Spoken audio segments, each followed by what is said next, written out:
Amado Padre, te damos gracias esta mañana porque hemos podido cantar, Señor, de tu gracia, de tu santidad, de tu misericordia, Señor.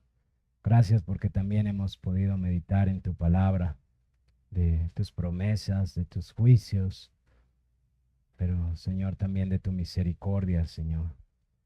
Padre, ahora nos acercamos ante ti, Señor, tal como hemos cantado en ese salmo, Señor.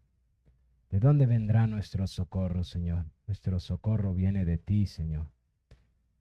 Padre, solamente tú que hiciste los cielos y la tierra, que da vida a los hombres, que da vida a los huesos secos, solamente tú, oh Dios, puedes obrar en nuestros corazones esta mañana por medio de tu palabra. Padre Santo, suplicamos que tú hagas eso, Señor. Que por favor esta mañana tu Santo Espíritu sople con gran poder tu palabra en nuestros corazones y dé vida, Señor. De vida en nuestros corazones como creyentes, pero también de vida en aquellos que aún no te conocen. Padre, suplicamos con temor y reverencia que tu Santo Espíritu nos deje mirar más de tu santidad. Mi Señor, anhelamos conocerte más. Anhelamos, Señor, que tú sigas renovando nuestra mente. Anhelamos que tu temor venga a nuestros corazones.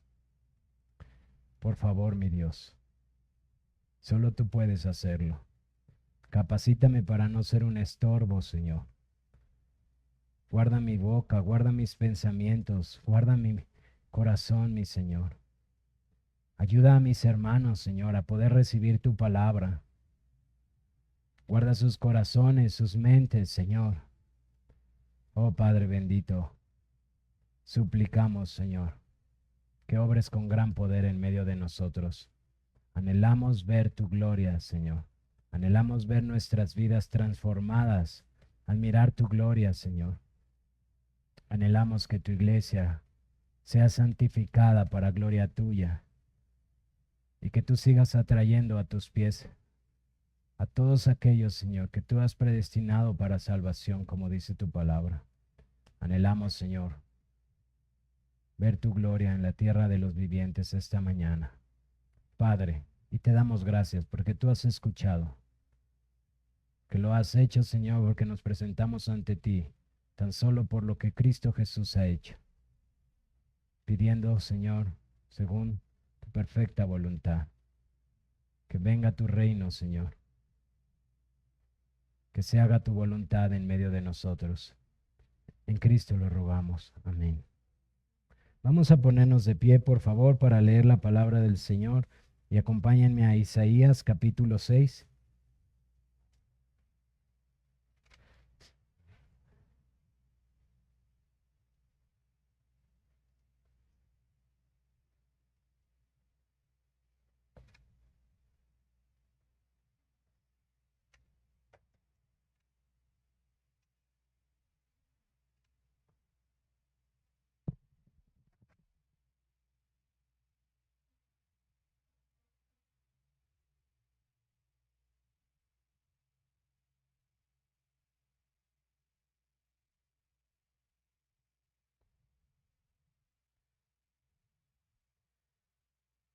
Dice la santa palabra de Dios así.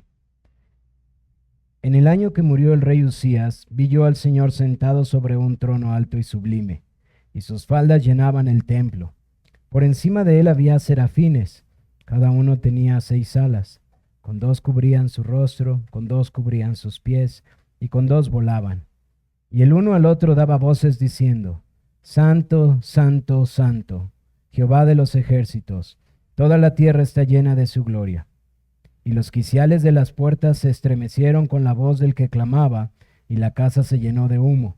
Entonces dije, ay de mí, que soy muerto, porque siendo hombre inmundo de labios, y habitando en medio de pueblo que tiene labios inmundos, han visto mis ojos al Rey, Jehová de los ejércitos. Y voló hacia mí uno de los serafines, teniendo en su mano un carbón encendido, tomado del altar con unas tenazas, y tocando con él sobre mi boca, dijo, He aquí que esto tocó tus labios y es quitado tu culpa y limpio tu pecado. Después oí la voz del Señor que decía, ¿A quién enviaré y quién irá por nosotros? Entonces respondí yo, heme aquí, envíame a mí. Y dijo, anda, y di a este pueblo, oíd bien y no entendáis, ved por cierto, mas no comprendáis. Engruesa el corazón de este pueblo, y agrava sus oídos y ciega sus ojos, para que no vean con sus ojos, ni oigan con sus oídos, ni su corazón entiendan, ni se conviertan, y hallen para él sanidad. Y yo dije, ¿hasta cuándo, Señor? Y respondió él, hasta que las ciudades estén asoladas y sin morador, y no haya hombre en las casas, y la tierra esté hecha un desierto, hasta que Jehová haya echado lejos a los hombres y multiplicado los lugares abandonados en medio de la tierra. Y si quedare aún en ella la 10ª parte, ésta volverá a ser destruida. Pero como el roble y la encina, que al ser cortados aún queda el tronco, así será el tronco, la simiente santa. Amén. Pueden tomar sus lugares. Vamos a continuar esta mañana escudriñando las Escrituras, hermanos, y conociendo cómo la palabra de Dios nos revela que adoramos a un Dios que es santo, santo, santo.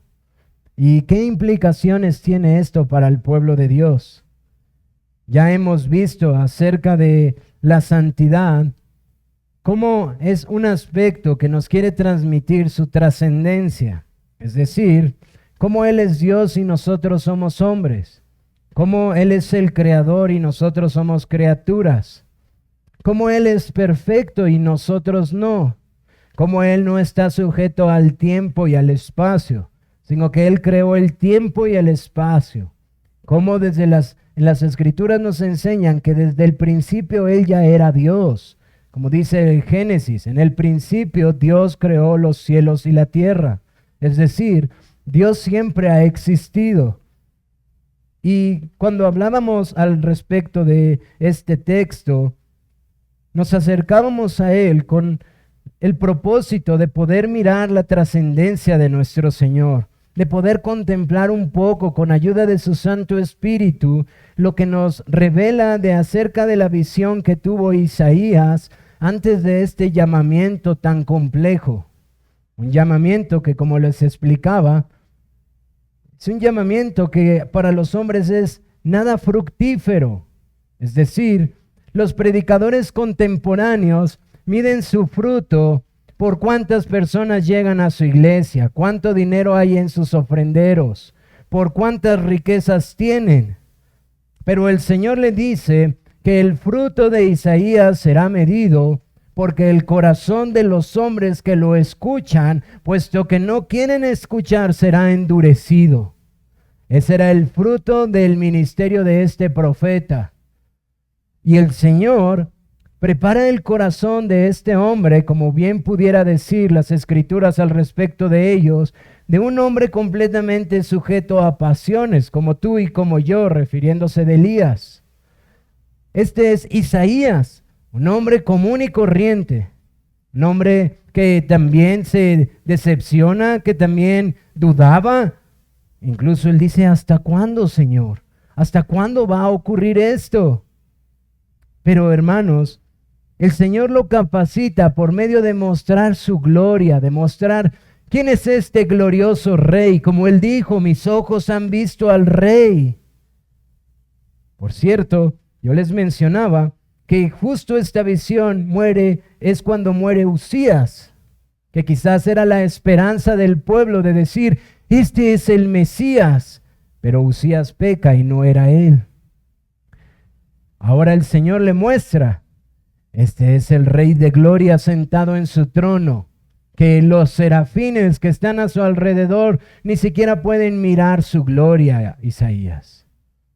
Y observábamos aspectos de esta visión para poder comprender en nuestros corazones cómo verdaderamente este atributo o perfección que es descrita tanto en el libro de Isaías como en el del Apocalipsis, es el único que utiliza esta triple repetición para hacer un énfasis muy particular.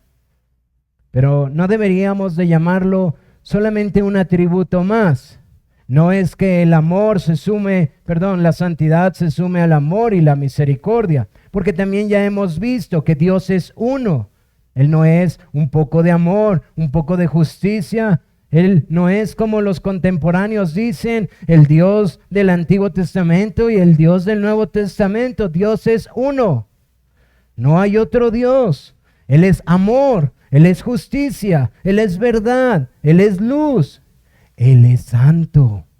Y hermanos, nosotros debemos de acercarnos y considerar esta gloria de nuestro Señor. Esta es la trascendencia que el Señor está mostrando a Isaías para capacitarlo para servirle.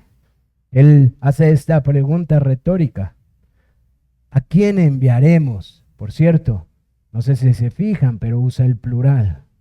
Dios está diciendo: ¿a quién enviaremos? Y viene Isaías y contesta: envíame a mí.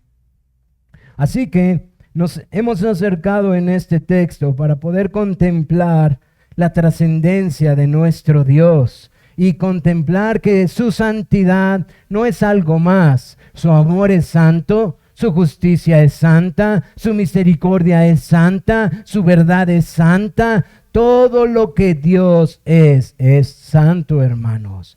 Y eso tenemos que atesorarlo en nuestro corazón. Porque aunque tú y yo no estamos en los tiempos del Antiguo Testamento, en donde el pueblo constantemente se desviaba con los ídolos de Moab y con los ídolos de Babilonia y los asirios, y no hacemos eso, constantemente nuestro corazón se inclina con los ídolos de este mundo. Es decir, tratar de tener a un Dios que sea conformado a lo que a mí me convenga. Tratar de humanizar demasiado a Dios de tal manera que yo pueda controlar aquellos aspectos que salen de mi control. Pero quiero decirte algo que escuchaba esta mañana al seguir meditando. No existe nada más desalentador para el cristiano genuino que un Dios así. Cuando venga la aflicción, cuando venga la debilidad, cuando venga la lucha, incluso cuando venga la caída y cuando peques y cuando mires tu miseria, no existe nada más horrendo que tener en nuestras mentes un Dios débil, un Dios que cambia, un Dios que está sometido a pasiones como los hombres, que hoy es una cosa y mañana es otra. No hay nada más horrendo. Porque entonces tú y yo, que somos así de inestables, no tenemos absolutamente nada en este mundo sobre lo cual estar estables. Absolutamente nada nos puede sostener si al Dios que adoramos es cambiante, es flexible. Así que, hermanos, el deseo de mi corazón es que tú y yo podamos escuchar lo que la Biblia nos enseña acerca de Dios y podamos meditarlo en nuestro corazón. Primero, para que nuestros corazones puedan seguir siendo afirmados. Segundo, para que como Isaías podamos decir: Señor, envíame a mí. Aunque mi vida sea una miseria a mi familia, aunque mi vida sea una miseria a mis amigos, aunque mi vida sea una miseria a los poderosos de este mundo, envíame a mí, porque tú me sostendrás. Pero tercero, hermanos, porque nuestro Dios tiene que ser adorado por quien es Él, no por un invento de hombres. Y para eso nos ha dejado su palabra, para que tú y yo podamos conocerle como Él es. Y esta mañana, hermanos, hablando de la santidad de Dios, quiero hablar del otro aspecto o de la otra esfera de la santidad de Dios. Porque cuando hablamos de la santidad de Dios, como les decía en la ocasión pasada, tendemos a pensar que únicamente nos referimos a la perfección moral. Y la perfección moral, claro que es parte de la santidad, pero no es lo único, hermano. Mi intención la ocasión pasada era poder predicar este texto y hacerles ver la trascendencia de nuestro Señor, y ahora mi intención es poder usar este texto y las Escrituras para hacerles ver esta perfección moral que tanto necesita la iglesia en el día de hoy. porque tú y yo nos vamos a sentir muy incómodos esta mañana, hermano. Por eso he orado que Él haga su voluntad. No hay nada más incómodo para el hombre caído que acercarse a la luz de la santidad de Dios. No hay nada más incómodo para el pecador como tú y como yo, que la luz de la santidad de nuestro Dios ilumine y muestre nuestra bajeza. Así que te pido seas paciente y consideres el consejo de la palabra del Señor y sigas meditando en ello para que esto impacte nuestras vidas, hermano.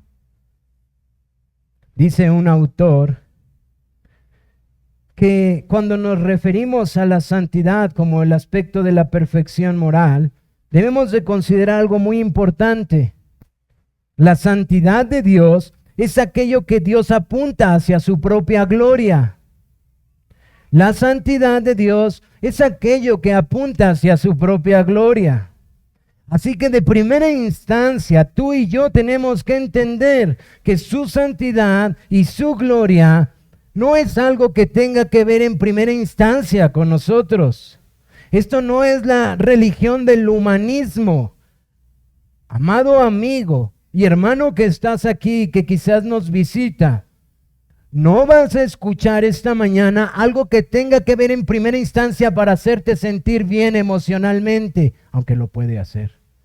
Tampoco vas a estar aquí esta mañana para recibir ese ánimo tan solamente psicológico y de una buena intención de que tu autoestima suba, porque no va a pasar eso, hermano y amigo. Tú y yo necesitamos conocer al Dios que creó los cielos y la tierra y que nos sostiene y que nos ha llamado a adorarle esta mañana. Él apunta a su gloria cuando habla de la santidad.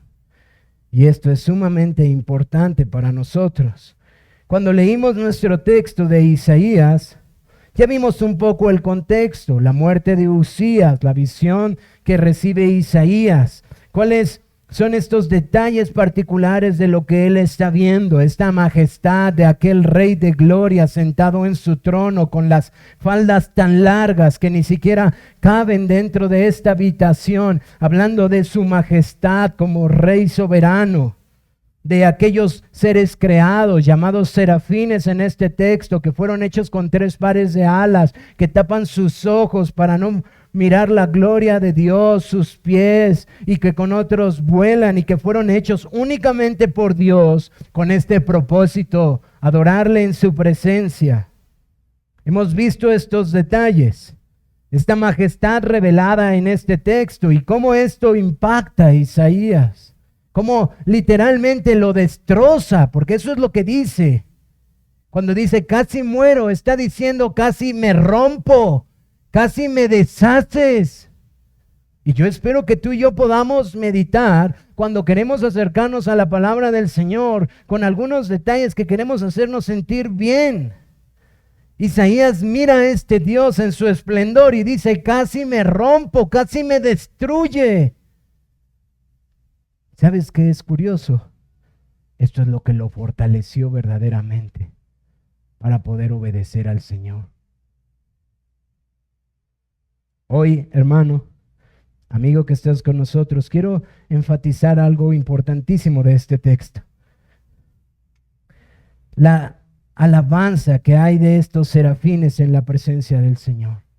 ¿Qué significa cuando ellos están diciendo, santo, santo, santo, es el Señor, santo, santo, santo, Jehová de los ejércitos, toda la tierra está llena de su gloria? ¿Qué es esta palabra? ¿Por qué es tan importante?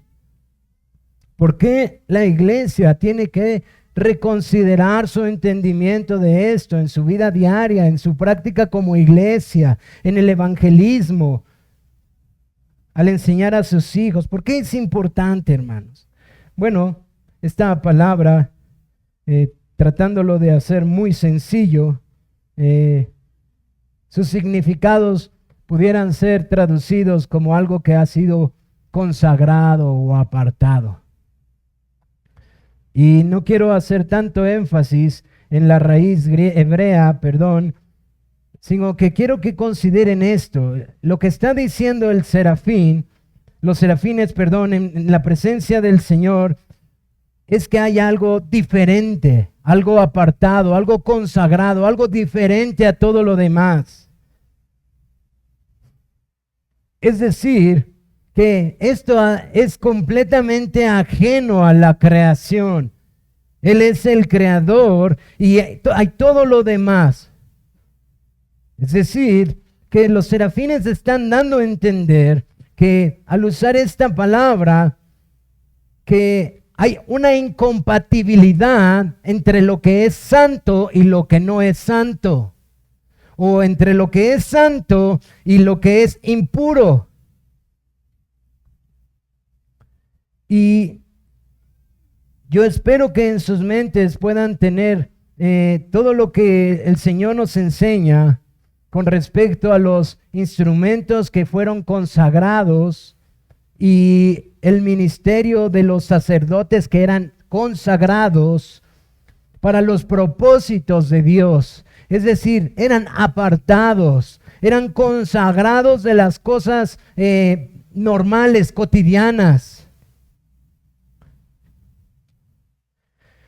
Y esto, hermanos, si ustedes lo vuelven a leer en su contexto, inmediatamente nos expresa la santidad de Dios con respecto a la gloria de Dios. La belleza y la hermosura de nuestro Dios. Lo que lo hace único en su grandeza, en su majestad.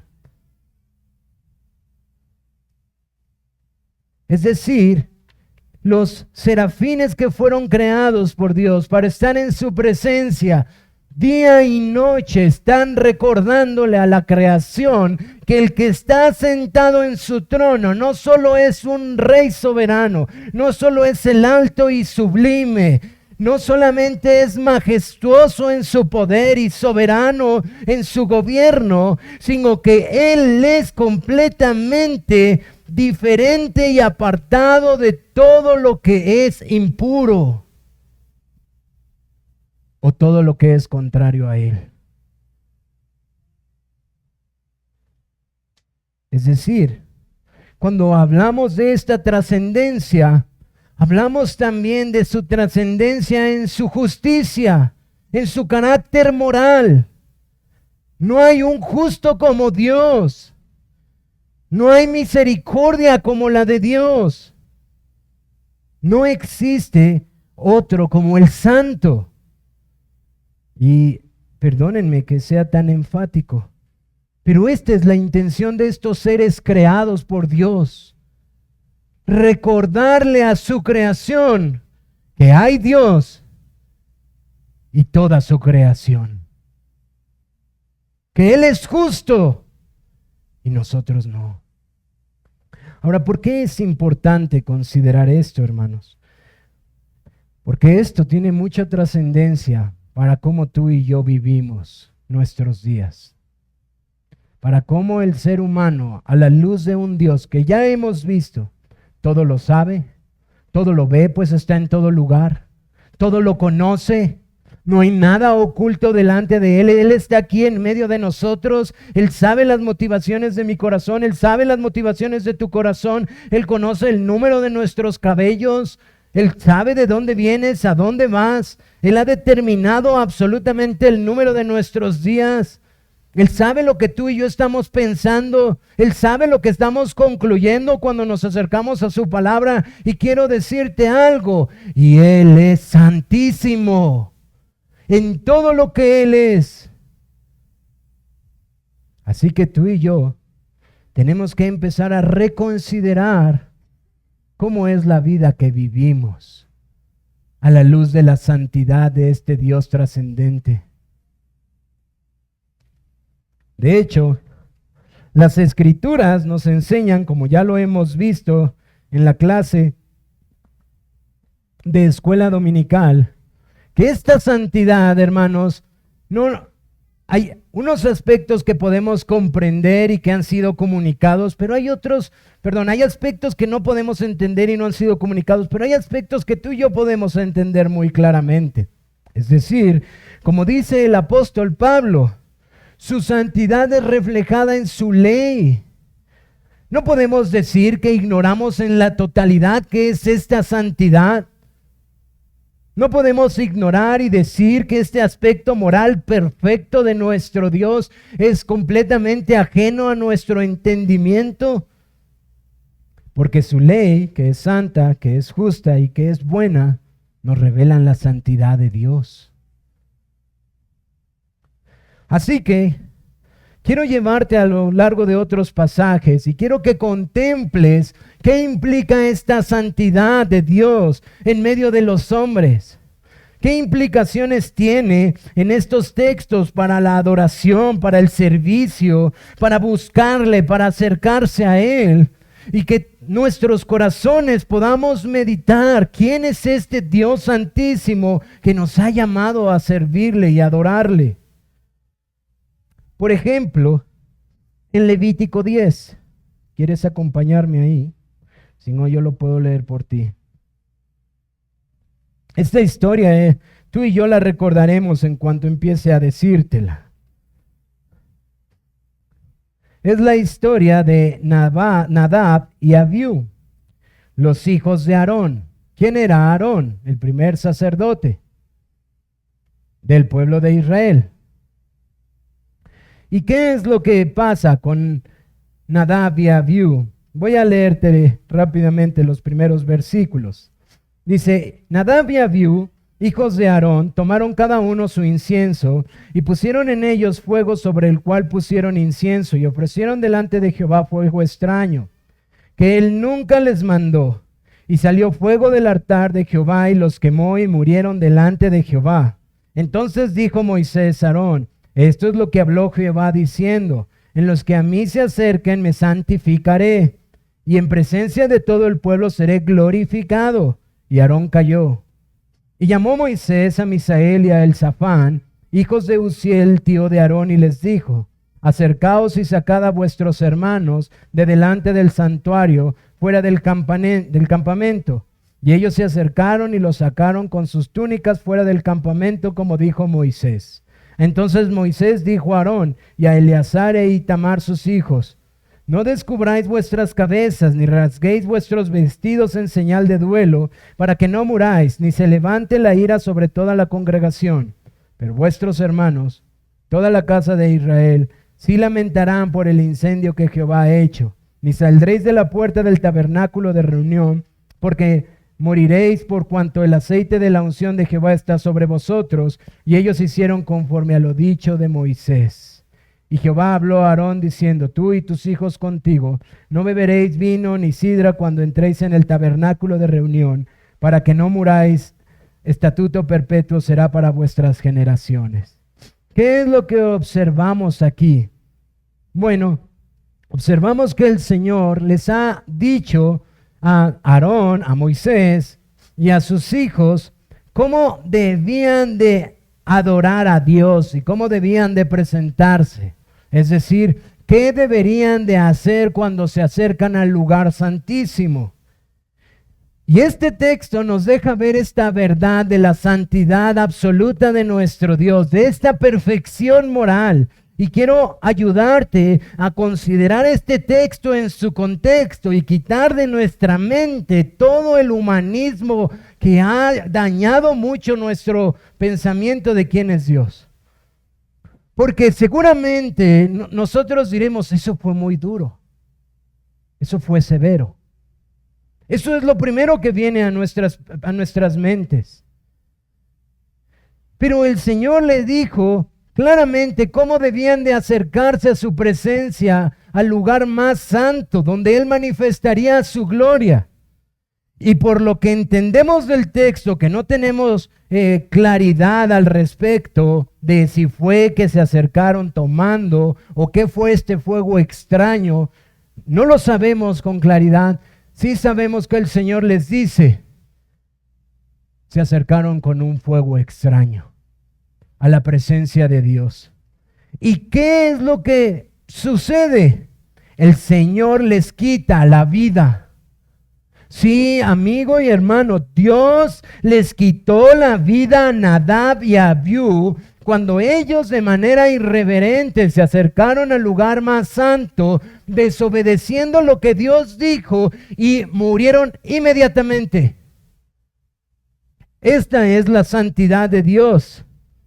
Por eso dice un autor, no hay nada más peligroso que inventar formas de adorar a Dios según la imaginación humana. Yo espero que puedas ir considerando este texto, porque esto lo voy a llevar a una aplicación importantísimo. No hay nada más peligroso que ser creativo en cómo adorar a Dios, que es santo, santo, santo.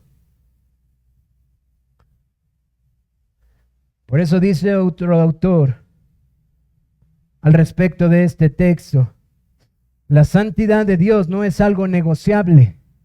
No es algo que el hombre pueda decir, ahora sí eres santo, ahora no eres santo. Ahora por favor considera estas cosas. Dios había ordenado cómo presentarse ante Él. Y eso santificaría el nombre de Dios delante de su pueblo. Pero el texto nos deja ver que Nadab y Abiú lo hicieron con un fuego extraño, es decir, algo que Dios no había mandado. Y hubo consecuencias, hermanos, porque la santidad de Dios no es negociable. Eso no podía cambiar.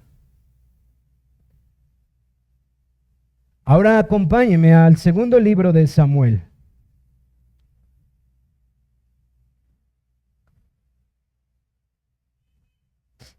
Capítulo 6.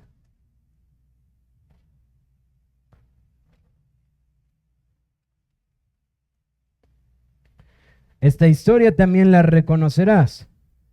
David está tratando de llevar el arca a Jerusalén y nuevamente el hombre está tratando de negociar lo que Dios ya ha dicho. La santidad de Dios demanda no solo cómo adorarle, sino también cómo acercarnos ante Él. Voy a leerlo para que puedas considerarlo.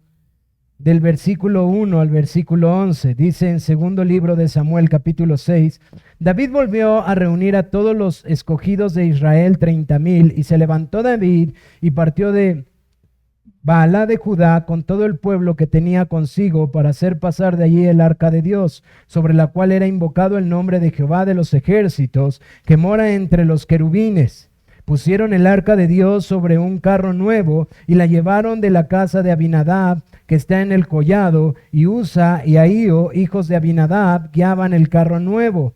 Y cuando los llevaba de la casa de Abinadab, que estaba en el collado con el arca de Dios, Ahío iba delante del arca, y David y toda la casa de Israel danzaban delante de Jehová con toda clase de instrumentos de madera de haya, con arpas, salterio, panderos, flautas y címbalos. Cuando llegaron a la era de Nacón, Usa extendió su mano al arca de Dios y la sostuvo, porque los bueyes tropezaban, y el furor de Jehová se encendió contra Usa, y lo hirió allí Dios por aquella temeridad, y cayó muerto junto al arca de Dios.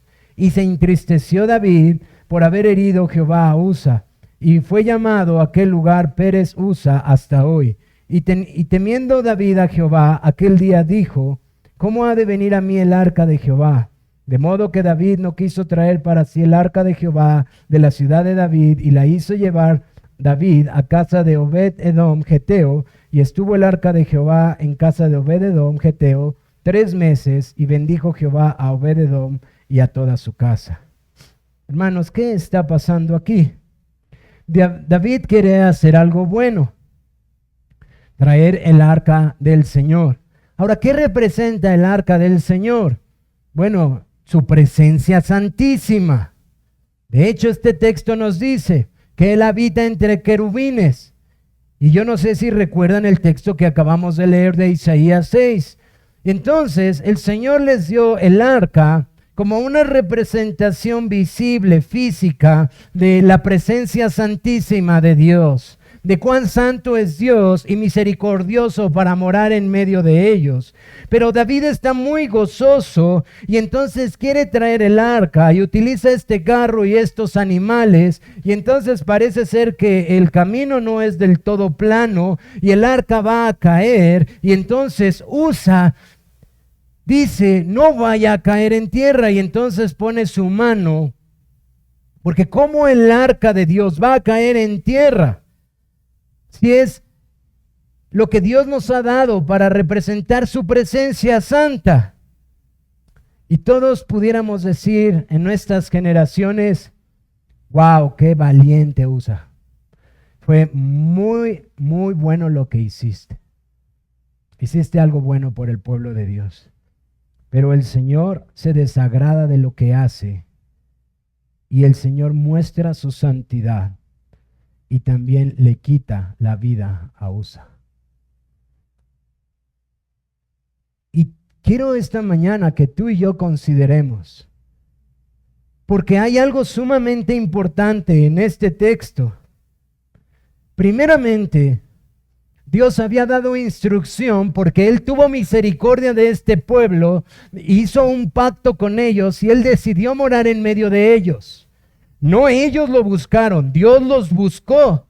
Dios tuvo misericordia de este pueblo, pero no solamente tuvo misericordia, sino les dijo cómo ellos debían de acercarse a Él. Y Dios Santísimo fue tan cuidadoso que no solamente les dijo cómo debían de acercarse a Él, sino cómo los instrumentos que habían sido consagrados o apartados para que personas débiles como su pueblo, como tú y como yo, pudiéramos considerar la santidad de Dios en sus corazones, pudieran entender cómo debe de ser tratado nuestro Dios al acercarnos a Él. Es decir, si nosotros fuéramos al Antiguo Testamento, nos daríamos cuenta, por ejemplo, que la manera en cargar el arca fue completamente errónea, porque había dado unas varas que tenían que ser forradas de oro, y estos aros forrados de oro, y toda esta hermosura que debía de reflejar la hermosura de Dios, de su santidad, su gloria, su majestad. Pero no solamente eso, el Señor dijo que solamente de una tribu, una familia muy particular podía acercarse al arca, y esos no eran todo el pueblo de Dios, tampoco eran todos los levitas, solo eran los coatitas. Pero vemos a Usa, que considera, decía un hermano, que su mano es más limpia que la tierra que Dios creó. Y él tenía que aprender una lección igual que todo el pueblo, incluyendo a David. Dios es santo y ha de ser santificado en medio de su pueblo. De hecho, decía este hermano R.C. Sproul, no hay nada malo en la tierra en sí mismo, pero sí lo hay en el pueblo de Dios que fue salvado por misericordia y que se le hizo un pacto por misericordia. Es decir, Usa, ¿qué te pasa? La tierra es más limpia que tú. ¿Por qué estiraste tu mano para tocar lo santísimo? ¿Por qué tu corazón se complació en desobedecer a Dios a tal grado de hacer ver que Dios no es tan santo como Él dice? Como si Él no habitara en medio de querubines, como si esos querubines no tuvieran tapados sus ojos, como si Él no fuera tan santo que nadie puede verlo y vivir.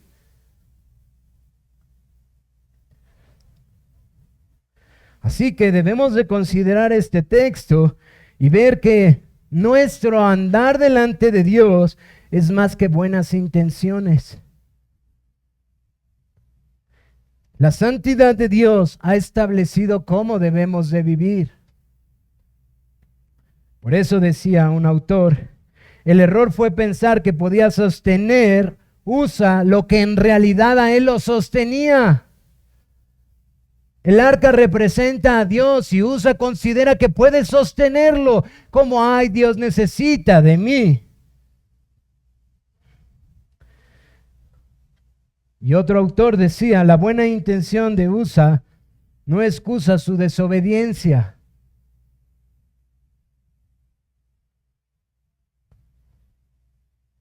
El problema no era que Usa tocara algo sucio, sino que él, siendo sucio e impuro, tocó lo que es santo y lo que no se le había dado tocar.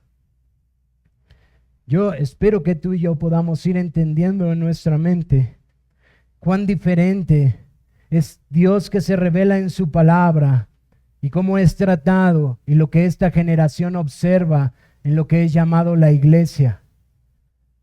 Cómo el hombre se acerca. Pero tú dirás en tu corazón, hermano, eso es en el Antiguo Testamento. En el Nuevo Testamento no hay esas cosas. Por eso la gente no teme en decir, hay un Dios en el Antiguo y otro en el Nuevo. Y no hay nada más aberrante que eso. Acompáñame a Hechos capítulo 5. Esta historia también la vas a recordar.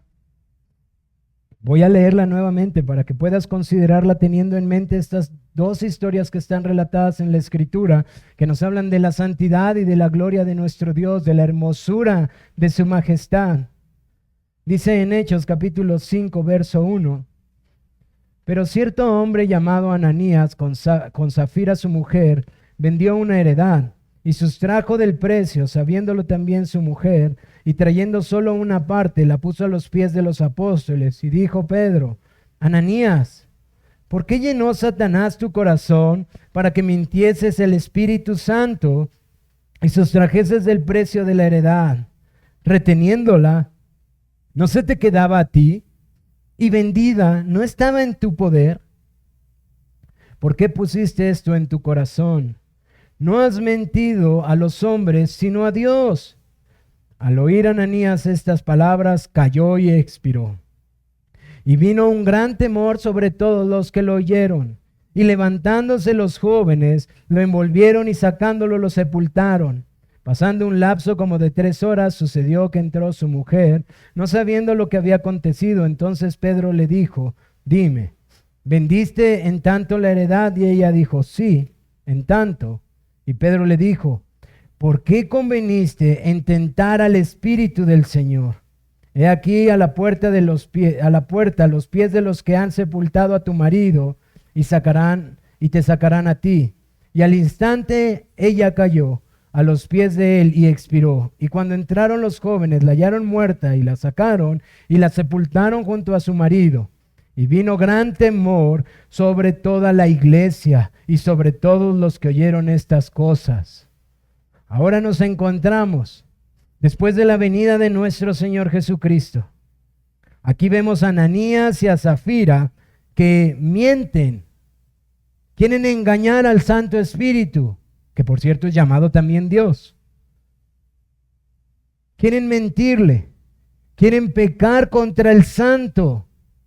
Quieren hacer a un lado la ley de Dios pensando que Dios no va a actuar. Y ellos tienen una lección muy importante. Ellos se dan cuenta que lo que están haciendo es completamente pecaminoso. Y yo no sé si observaron, pero en los 3 textos dice que gran temor vino a sus corazones. Y tú y yo debemos de considerar por qué este acto de la manifestación de la santidad de Dios, cuando la iglesia se está formando. Hay mucho que decir, hermano, pero considera algo. Es diferente el Dios que se está revelando aquí del Dios que se ha revelado en Levítico y que se ha revelado con David. No. Es el mismo santo, santo, santo que habita en medio de los serafines. Es el mismo que no ha cambiado y que debe de ser tratado como santo. Y la iglesia que se está estableciendo debe de entender quién es este Dios que los ha convocado por medio de su Hijo. Porque ¿cuál era el grande riesgo? Pensar que ya no era el mismo Dios. Pensar que el Dios que se había revelado, el Señor Jehová de los ejércitos, es diferente al Dios que ahora está salvando a gentiles. Como Si ya se hubiera olvidado de las promesas a los profetas. Así que el Señor muestra que la gracia no suprime su santidad. Como hoy observábamos en la clase, la gracia no suprime la obediencia, mi hermano. La gracia de Cristo no suprime la obediencia a su santa ley, a su santo carácter. Dios quiso mostrar desde el inicio la pureza que debía reinar en la iglesia, dice un autor. Dios quiso mostrar que no puede ser burlado sin ninguna impunidad, es decir, no pasa nada.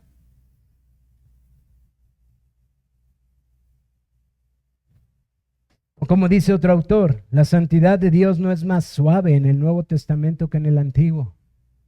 ¿No es esta la visión que tuvo Juan de Dios? Que Él es santo, santo, santo. Pero quiero decirte una realidad que pasa en nuestras mentes. Pareciera que desde la venida de nuestro Señor Jesucristo y su ascensión hasta su segunda venida, vivimos en una época en donde la santidad es diferente. Y yo sé que tú vas a decir, como yo no creo eso. Pero ¿qué dice tu modo de vivir? ¿Qué dicen nuestras prácticas, nuestras palabras, nuestros actos? ¿Cómo es que tú y yo nos dirigimos delante de Dios en la iglesia, que es columna y baluarte de la verdad?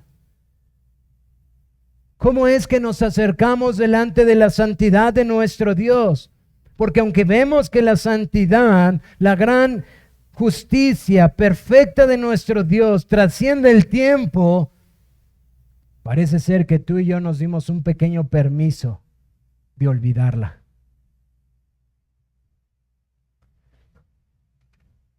Así que quiero llevarte, meditando estos textos, a dos aplicaciones y a un texto más para concluir.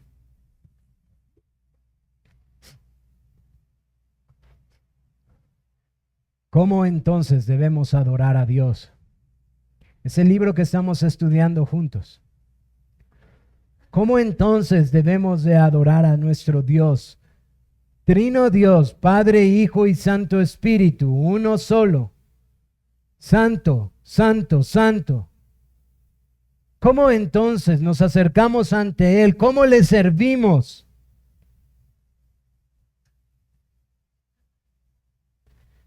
La gente se presenta a adorar a Dios con cualquier idea creativa y con cualquier forma, porque la iglesia está perdiendo el sentido de la santidad de Dios.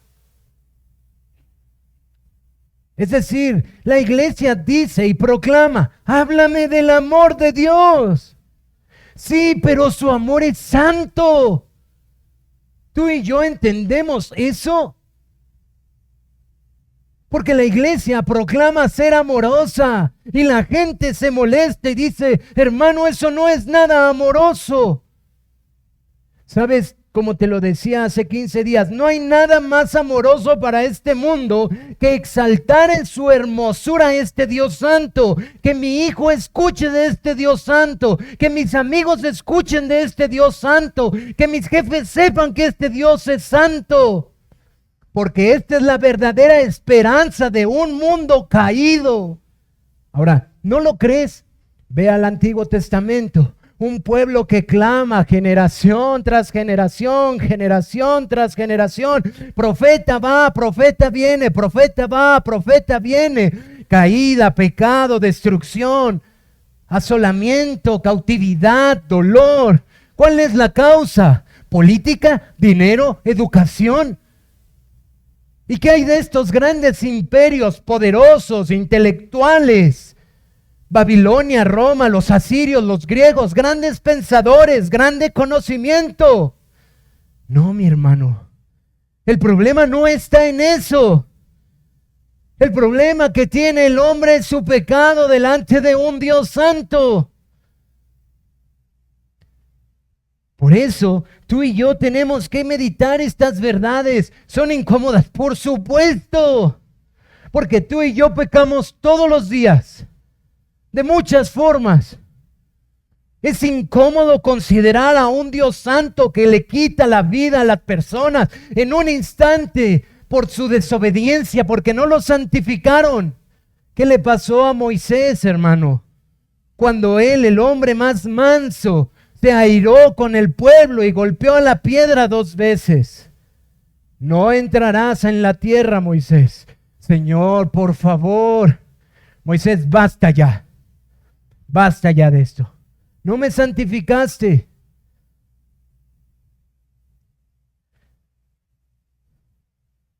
Por eso hay toda clase de ideas creativas y poco reverentes. Por eso hay toda inmoralidad en lo que se hace llamar iglesia. Por eso hay tanta irreverencia a la palabra de Dios y prefieren tener mucho tiempo de música y poco tiempo en la palabra de Dios. Por eso están proponiendo que las iglesias tengan lugar de cafecito y cosas donde la gente se sienta más cómoda antes que la predicación expositiva de todo el consejo de su palabra. Y por eso tú y yo, con mucho temor, en esta iglesia local, tenemos la gran responsabilidad de recordar a quién adoramos, quién nos ha llamado, quién nos convocó, quién dijo, venid y adoradme, y cómo quiere que se le adore. Tú y yo debemos de disponer nuestros corazones, pero yo le ruego al Señor que esto no se vuelva una mera formalidad, porque ahora ese es el riesgo. Vamos a entrar con el rostro demudado. Vamos a entrar en silencio.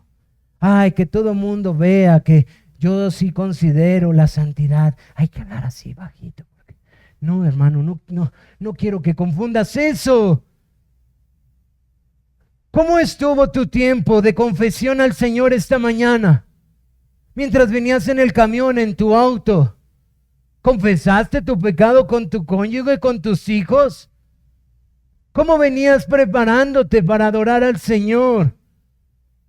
¿Cómo estuvo tu preparación por la mañana al saber que venías delante de la santidad del Señor? ¿Cómo estuvo tu tiempo mientras orábamos para comenzar a adorarle y confesamos nuestros pecados porque Él los conoce todos? ¿Los consideraste con seriedad y como abominación a nuestro Dios? ¿O lo viste como un mero proceso más de esta iglesia? ¿Es simplemente algo que ya cumplimos?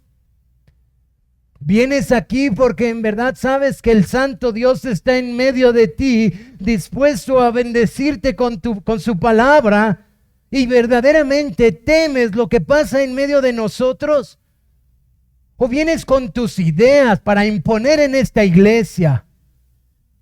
Sabes, a mí no me gusta que se tarden tanto predicando. Me gusta esta iglesia, pero eso no me gusta. Es mucho tiempo en la Biblia. A mí no me gusta que se canten himnos. A mí me gustan los cantos más movidos. Entonces yo voy a venir, pero yo quiero que la iglesia cambie.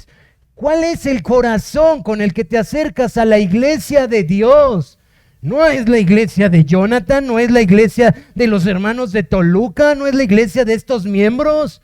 Es la iglesia de Cristo.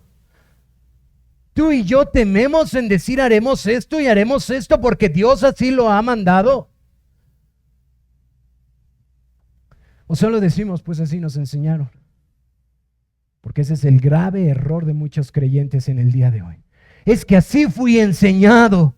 Es que así me enseñó la tradición, así me enseñaron mis padres, así me dijo mi pastor. ¿Ya has abierto las Escrituras? ¿Has escudriñado en ella la verdad? ¿Has temido a este Dios santo? No solamente, hermano, tú y yo debemos de considerar a quién adoramos y cómo lo adoramos. También, mi hermano, tú y yo debemos de considerar estas verdades para nuestra santificación. Es verdad, como hoy lo oímos, no somos perfectos, no caminamos en perfección, pero hemos sido llamados a ser santos como Él es santo. Hemos sido llamados a vivir en justicia y obediencia. La perfección de Dios es la norma de nuestro carácter moral y la motivación de nuestra práctica religiosa. Estas son las cosas que decían los creyentes y los pastores en los púlpitos. Él es nuestro estándar. Él es nuestro estándar. Mi hermano, y fallamos muchas veces, pero no dejamos de mirar a nuestro Cristo. No dejamos de anhelar conformidad a Cristo. Nos caemos y nos levanta y lo volvemos a intentar. Y confesamos nuestro pecado y nos dolemos por él y lloramos y pedimos perdón y nos levantamos y miramos a nuestro Cristo y decimos: Señor, ayúdanos a continuar, porque Él es nuestro estándar. No el hombre que predica aquí, no el que sale en YouTube, no tu pastor preferido en internet, no el predicador preferido en internet. Cristo, el Santísimo, aquel que vio Isaías, aquel que sus faldas llenaban ese lugar, aquel en el cual Él cayó como muerto. Tú y yo somos llamados a mirarle a Él, el Santísimo de Dios.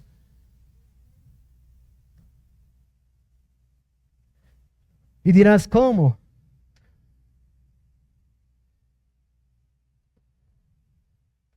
¿Consideras la ley de Dios como norma para tu vida? ¿Consideras los mandamientos de Dios? No tendrás dioses ajenos. No te postrarás delante de nada. No tomarás su nombre en vano. Guardarás el día del Señor.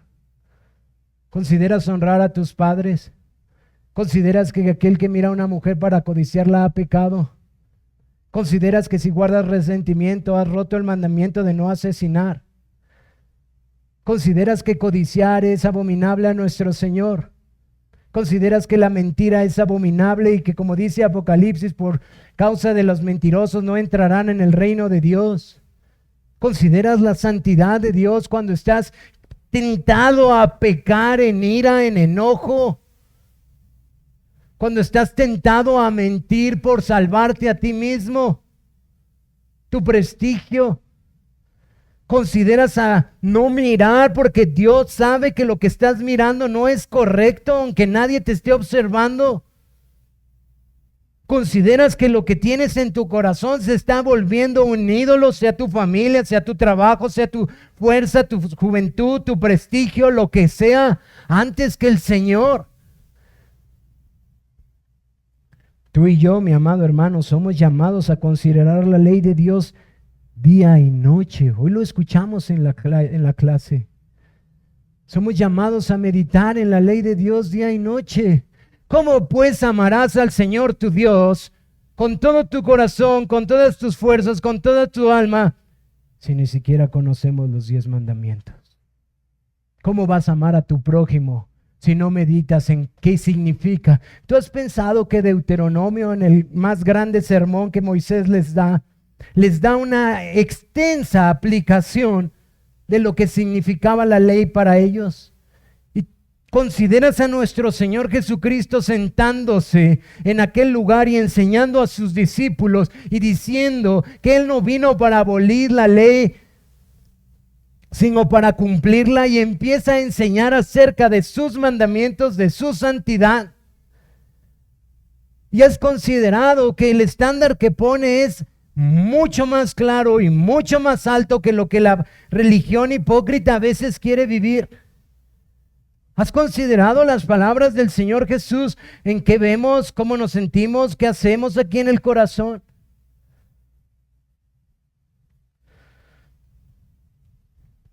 Pero quiero decirte algo más para terminar. Y hermanos y amigos, ojalá puedan escuchar esto atentamente.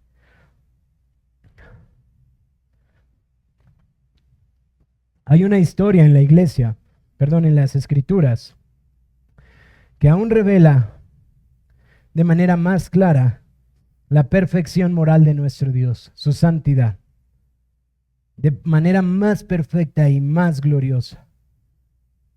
No solo en el aspecto de su justicia, sino también en el aspecto de su misericordia.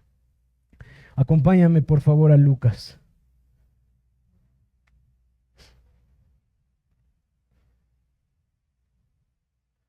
Capítulo 23.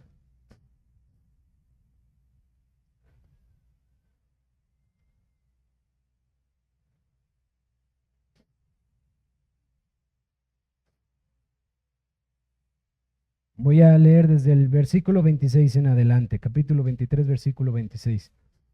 Dice, y llevándoles, está hablando de la crucifixión de nuestro Señor Jesucristo, y llevándole tomaron a cierto Simón de Cirene que venía del campo y le pusieron encima la cruz para que la llevara tras Jesús. Y le seguiría gran multitud del pueblo y de mujeres que lloraban y hacían lamentación por él. Pero Jesús, vuelto hacia ellas, les dijo, hijas de Jerusalén, no lloréis por mí, sino llorad por vosotras mismas y por vuestros hijos. Porque aquí vendrán días en que diráis, bienaventuradas las estériles, y los vientres que no concibieron, y los pechos que no criaron. Entonces comenzarán a decir a los montes, caed sobre nosotros, y a los collados cubridnos. Porque si en el árbol verde hacen estas cosas, en el seco, ¿qué no harán? Llevaban también con él a otros dos, que eran malhechores para ser muertos. Y cuando llegaron al lugar llamado de la Calavera, le crucificaron allí y a los malhechores, uno a la derecha y otro a la izquierda. Y Jesús decía, Padre, perdónalos porque no saben lo que hacen. Y repartieron entre sí sus vestidos, echando suertes. Y el pueblo estaba mirando, y aún los gobernantes se burlaban de él, diciendo, a otros salvó, sálvese a sí mismo, si este es el Cristo, el escogido de Dios. Los soldados también le escarnecían, acercándose y presentándole vinagre, y diciendo, si tú eres el rey de los judíos, sálvate a ti mismo. Y había también sobre él un título escrito con letras griegas, latinas y hebreas, este es el rey de los judíos. Y uno de los malhechores que estaba colgado le injuriaba, diciendo, si tú eres el Cristo, sálvate a ti mismo y a nosotros. Respondiendo el otro, le reprendió, diciendo, ¿ni aún temes tú a Dios, estando en la misma condenación? Nosotros, a la verdad, justamente padecemos porque recibimos lo que merecieron nuestros hechos, mas este ningún mal hizo. Y dijo a Jesús, acuérdate de mí cuando vengas en tu reino. Y entonces Jesús le dijo, de cierto te digo que hoy estarás conmigo en el paraíso. Cuando era como la hora sexta, hubo tinieblas sobre toda la tierra hasta la hora novena, y el sol se oscureció y el velo del templo se rasgó por la mitad. Entonces Jesús, clamando a gran voz, dijo, Padre, en tus manos encomiendo mi espíritu. Y habiendo dicho esto, expiró. Cuando el centurión vio lo que había acontecido, dio gloria a Dios, diciendo, verdaderamente este hombre era justo. Y toda la multitud de los que estaban presentes en este espectáculo, viendo lo que había acontecido, se volvían golpeándose el pecho. Pero todos sus conocidos y las mujeres que le habían seguido desde Galilea estaban lejos mirando estas cosas. Permítanme un segundo.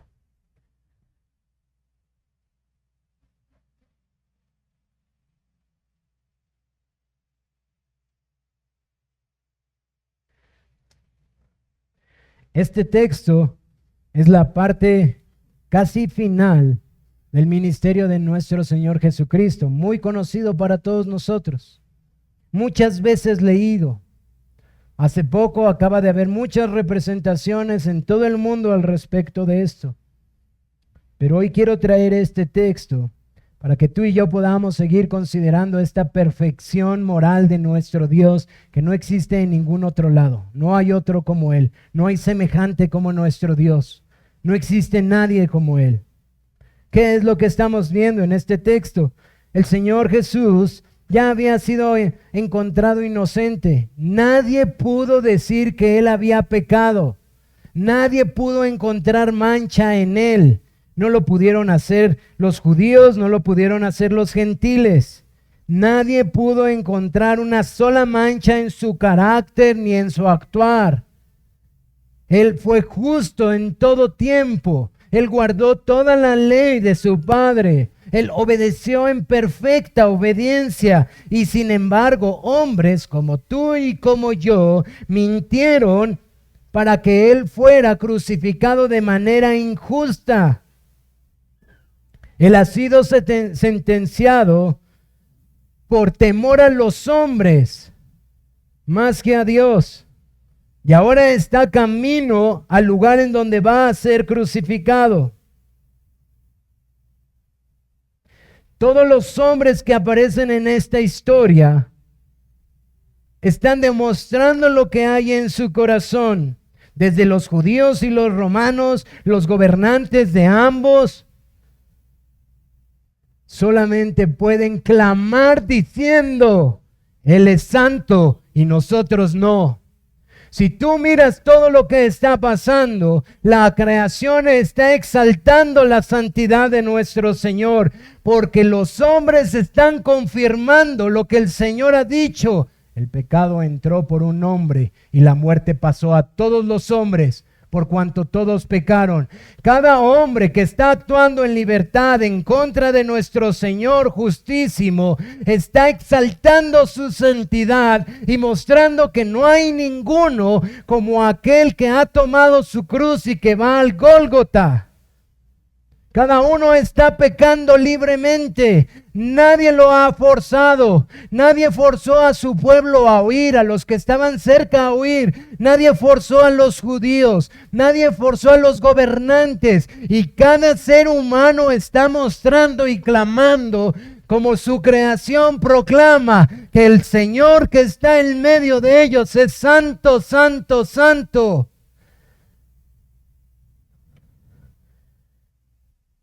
No obstante, tú tienes que considerar esto con mucha seriedad. Tú y yo debemos de aprender algo muy importante aquí. Porque lo que estamos por ver no es lo que hemos visto en los otros textos.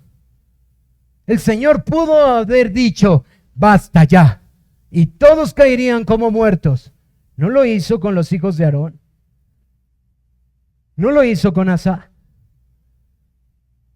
No pudo haber él dicho, basta ya, padres, termínalos a todos.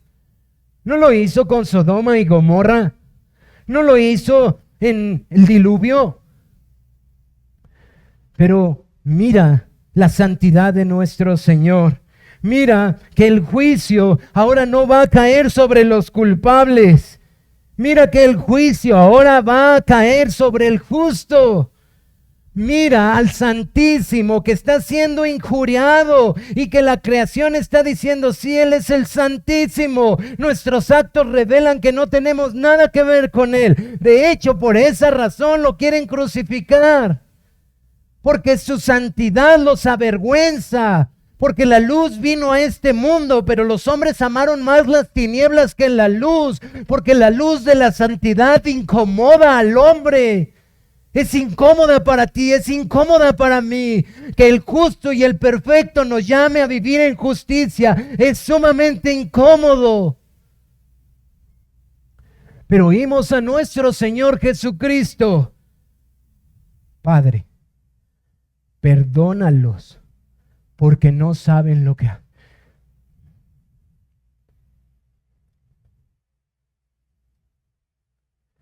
Él está siendo avergonzado.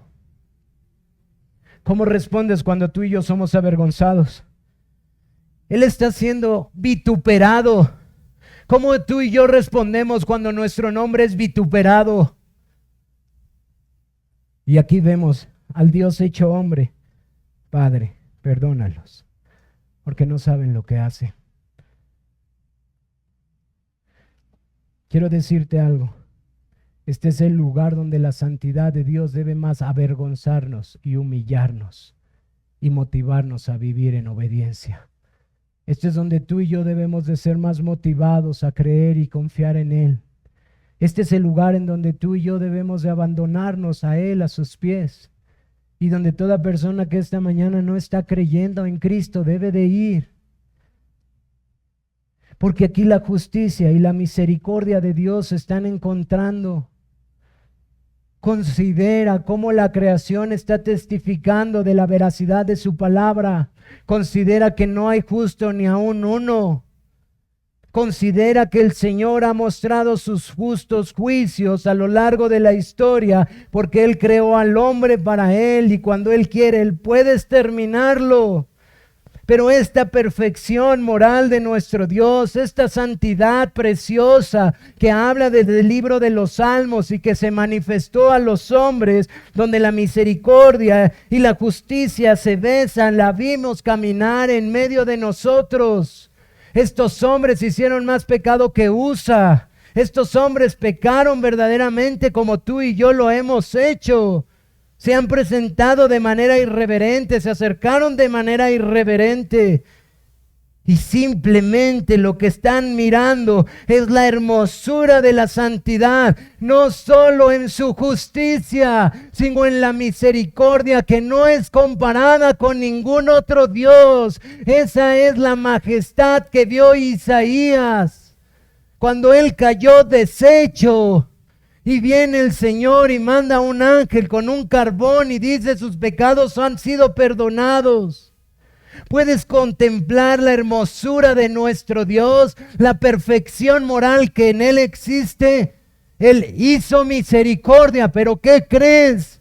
Su justicia no fue pasada por alto. Él castigó a su Hijo. El cielo se oscureció, dice nuestro texto. Duró horas oscuro. Fue derramado el castigo que nosotros merecemos.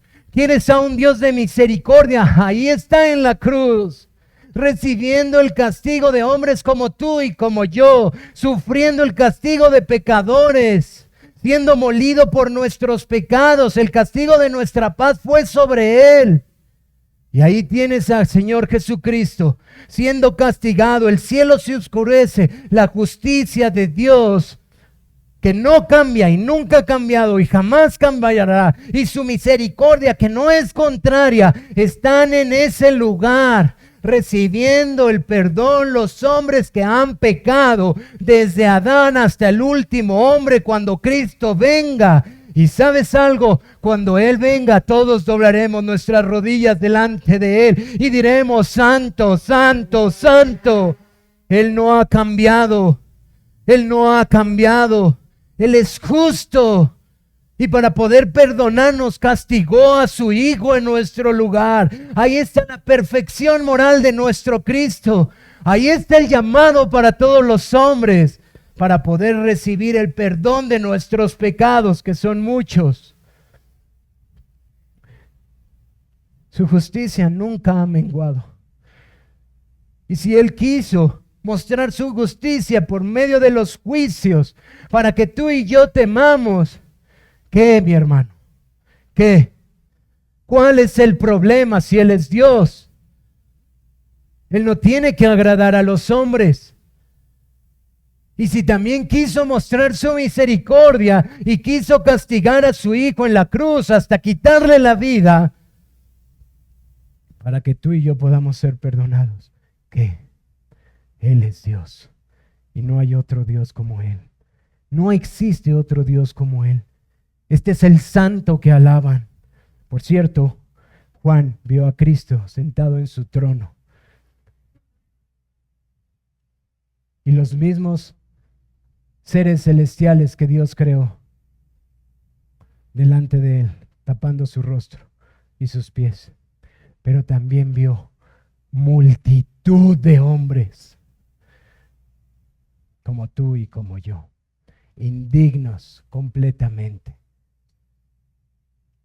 salvados por la santidad de nuestro Dios, por su justicia, por su misericordia, por su perfección moral.